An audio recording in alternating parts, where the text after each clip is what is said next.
नमस्कार, आप देख रहे हैं पहाड़ टीवी और मैं हूं नवल खाली। चलिए बुलेटिन की शुरुआत करते हैं, लेकिन उससे पहले एक नजर हेडलाइंस पर। उत्तराखंड में भर्ती घोटालों को लेकर बेरोजगार संगठन का बड़ा ऐलान। सीबीआई जांच, नकलचियों के नाम सार्वजनिक करने और नकल रोधी कानून के लिए आज से प्रदेश भर में सत्याग्रह शुरू। भर्ती घोटालों को लेकर उत्तराखंड कांग्रेस कमेटी के अध्यक्ष करण महारा बोले, सफेद पोश और नौकरशाहों के चेहरे भी आने चाहिए सामने। फर्जी डॉक्टरों के मामले में पुलिस ने किया टिहरी से एक और फर्जी बीएमएस डॉक्टर गिरफ्तार। अब तक हो चुकी हैं 12 गिरफ्तारियां। कांग्रेस नेता रणजीत सिंह रावत ने अवैध खनन पर मुख्यमंत्री धामी पर लगाए गंभीर आरोप। देहरादून के एक प्राइवेट स्कूल पर स्कूली बच्चों में मुस्लिम कट्टरता फैलाने के लगे आरोप। उत्तराखंड में एक के बाद एक भर्ती घोटालों को लेकर बेरोजगार संगठन ने आंदोलन तेज कर दिया है। इसको लेकर बेरोजगार संगठन ने बड़ा ऐलान किया है। सीबीआई जांच, नकलचियों के नाम सार्वजनिक करने और नकल रोधी कानून के लिए आज से प्रदेश भर में सत्याग्रह शुरू हो रहा है। नकलचियों के नाम सार्वजनिक करने, आयोग के अधिकारियों और कर्मचारियों की निष्पक्ष जांच करने और परीक्षाओं को करवाने से पहले नकल रोधी कानून लाने और उच्च न्यायालय के मुख्य न्यायाधीश की निगरानी में सीबीआई जांच करवाने की मांगे संगठन की तरफ से रखी गई है। उत्तराखंड कांग्रेस कमेटी के अध्यक्ष करण महारा ने कहा कि लंबे समय से लगातार मीडिया में विभिन्न विभागों में हो रहे भ्रष्टाचार प्रकाशित हो रहे हैं। उन्होंने उत्तराखंड राज्य अधीनस्थ सेवा चयन आयोग, सहकारिता विभाग, शिक्षा विभाग, सचिवालय, रक्षक, न्यायिक सेवा, यूके SSSC सहित विभागों की भर्तियों में हुए भारी भ्रष्टाचार और घोटाले को लेकर राज्य सरकार पर हमला बोला। महारा ने कहा कि कांग्रेस देश में बढ़ती हुई बेरोजगारी के प्रति संवेदनशील है। प्रदेश अध्यक्ष करण महारा ने कहा कि वर्तमान में उत्तराखंड में विभिन्न विभागों की भर्तियों में जो घोटाले हो रहे हैं, उन घोटालों के संबंध में उनके द्वारा उत्तराखंड की विधानसभा में हाकम सिंह रावत और अधीनस्थ सेवा चयन आयोग के तत्कालीन अध्यक्ष RBS रावत के संलिप्त होने का मामला उठाया गया था, जिस पर तत्कालीन संसदीय कार्य मंत्री स्वर्गीय प्रकाश पंत द्वारा इन भर्तियों में घोटाला तथा अभियुक्तों में आपस में साठगांठ होने की स्वीकार्यता की गई थी, पर सरकार द्वारा जांच के नाम पर लीपापोती की गई है। अधीनस्थ चयन आयोग की जगह पर जो परीक्षाएं हैं वो अब लोक सेवा आयोग ही करेगा, और लेकिन जो लोक सेवा आयोग के अपने डिपार्टमेंट्स हैं जिसमें उसने भर्ती करनी चाहिए, जिसमें जैसे पटवारी है, लेखपाल है, एई है, जेई है, PCS अधिकारी हैं, अब उनमें भी चीजें सामने आने लगी हैं। और कांग्रेस ये मांग कर रही है कि जब तक सघन निष्पक्ष जांच उत्तराखंड लोक सेवा आयोग के अधिकारी पब्लिक कर्मचारियों की नहीं होती, और पिछले 2 वर्ष में परीक्षाएं जो हुई हैं, इधर भी जो अभी पटवारी का पेपर लीक हुआ है या AEJE परीक्षा में घोटाला सामने आया है, जब तक ये जांचें पूरी नहीं हो जाती तब तक किसी भी तरीके की परीक्षा कंडक्ट नहीं करी जानी चाहिए।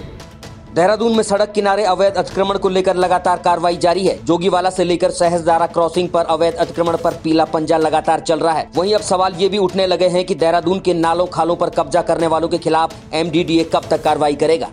प्राइवेट फाइनेंस कंपनी बजाज पर उपभोक्ता ने आरोप लगाए हैं कि कंपनी एजेंट ने उन्हें धोखे में रखकर लोन के संबंध में गलत जानकारी दी है, जिसके बाद कंपनी एजेंट आए दिन परेशान कर रहे हैं। मामला अल्मोड़ा जिले का है, जहां मीनू आर्य ने बताया कि एजेंट राजू जोशी ने उन्हें गुमराह करके 10% ब्याज दर बताकर लोन दिलवाया गया था, लेकिन अब 17% से ज्यादा ब्याज वसूला जा रहा है। उन्होंने कहा कि रिकवरी एजेंट उन्हें मानसिक रूप से प्रताड़ित कर रहे हैं।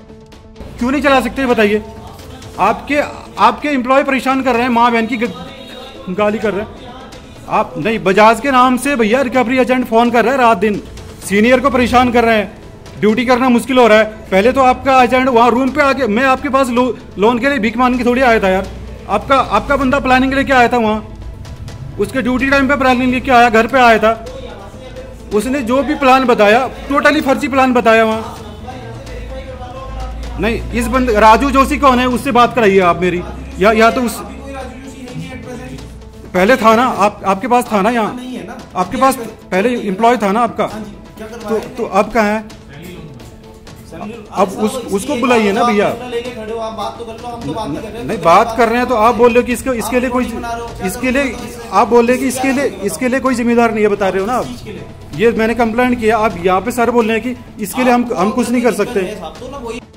पिछले कुछ समय से ब्राइट एंजल स्कूल जीवनगढ़ की जांच की जा रही थी, जिस पर आंदोलन के सदस्यों ने पूरे दस्तावेजों के साथ ब्राइट एंजल स्कूल पर गंभीर आरोप लगाते हुए कहा कि ब्राइट एंजल स्कूल के प्रबंधक कादिर हुसैन अपनी मुस्लिम कट्टरवादी सोच से स्कूल चला रहे हैं। शिक्षा विभाग के नियम और राजस्व विभाग के विरुद्ध मसूरी देहरादून विकास प्राधिकरण देहरादून की अनुमति के बिना अवैध रूप से जमीन का उपयोग करते हुए बड़े बड़े भवनों का निर्माण करा दिया गया है, जिससे कभी भी विद्यालय में पढ़ने वाले 2000 से अधिक छात्रों की जान जा सकती है।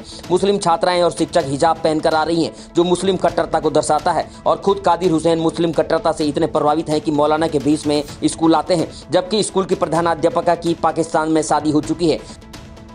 देख रहे हैं पाकिस्तान के जो प्रधानमंत्री है इमरान खान, उनके साथ ये फोटो वायरल है, और ये खुद रबियातुल्लाह बसेरिया नहीं बल्कि एक दूसरी लड़की है अजीरा हुसैन करके, उन्होंने अपनी फेसबुक वॉल पे भी डाला है और स्पेशल लिखा है कि माय क्यूट फैमिली इन बागा बॉर्डर, पाकिस्तान भारत पाकिस्तान के बॉर्डर पे परली तरफ से वो फोटो खींच रहे हैं। आप देख सकते हैं कि जो यहाँ पे हैं ये इनकी कादिर हुसैन जी की वाइफ हैं, ये principal of Bright Angel School Rana Almas, there is his daughter, और ये सेकंड लड़की है जो भी पूरी ब्राइट एंजल फैमिली की फोटो आपके सामने दिखाई दे रही है।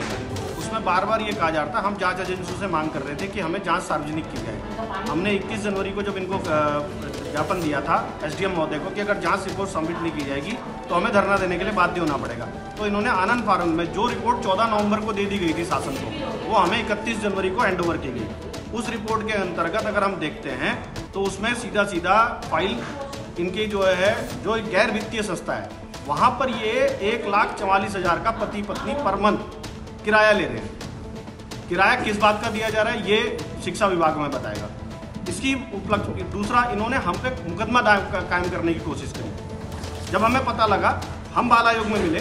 हम धन्यवाद करते हैं बाल आयोग की टीम का कि उन्होंने 31 तारीख को हम उनसे मिले और उन्होंने 3-4 दिन के अंदर इन पे एक्शन लिया, जहाँ पे सब कुछ वही पाया गया जो हम बार बार कह रहे थे। इनके यहाँ शिक्षिकाएं हिजाब में हैं, महिला जो वहाँ पे बच्चियाँ पढ़ रही हैं वो हिजाब में। हमारा जनता से स्पष्ट कहना है कि पीछे आप लोग कह रहे थे कि हम इनको एक हिंदू मुस्लिम मुद्दा बना रहे, ये स्कूल है, हम मना नहीं कर रहे। हो सकता है इसका रिकॉर्ड बहुत अच्छा हो, लेकिन आपके बच्चे वहाँ क्या शिक्षा ले रहे हैं ये आपको देखना है। एमडीडीए के अंदर बड़ा क्लियर कट है, इनकी भूमि कृषि भूमि है, तो 100% वो टूटेगी। तो हमारा स्पष्ट कहना है अपने बच्चों को वहाँ से हटा लें। ऋषिकेश स्थित श्री हेमकुंड साहिब गुरुद्वारे द्वारा प्रतिदिन दोपहर के समय गरीब असहाय लोगों को लंगर भोजन बांटा जा रहा था। बताया जा रहा है कि लंगर समाप्त होते ही नशे की हालत में एक व्यक्ति लंगर मांगने की जिद करने लगा, लेकिन गेट पर खड़े सेवादार ने व्यक्ति को समझाया। इसी बीच गुरुद्वारे का सेवादार कपिल साहब मौके पर पहुंचा और व्यक्ति को समझाने का प्रयास करने लगा, लेकिन व्यक्ति नहीं माना। उसने अपने पास रखे नुकीले लोहे के सुए से कपिल साहब के सिर, छाती और पीठ पर हमला कर दिया, जिससे कपिल साहब मौके पर गिर गया, जिसे अन्य सेवादारों ने तत्काल राजकीय चिकित्सालय भिजवाया, जहाँ उसकी हालत गंभीर होने पर एम्स रेफर कर दिया, जहाँ चिकित्सकों ने कपिल साह को मृत घोषित कर दिया है। इस दौरान गुरुद्वारे के अन्य सेवादारों ने हमलावर व्यक्ति को पकड़कर पुलिस के सुपुर्द कर दिया। पुलिस ने हमलावर व्यक्ति की पहचान लक्की पुत्र करनेल निवासी सीसम झाड़ी मुनि की रेती के रूप में किया है और मामले में मुकदमा दर्ज कर लिया है। बीएएमएस फर्जी डॉक्टर प्रकरण में पुलिस ने 12वीं गिरफ्तारी कर ली है। टिहरी से फर्जी बीएएमएस चिकित्सक को गिरफ्तार कर लिया है।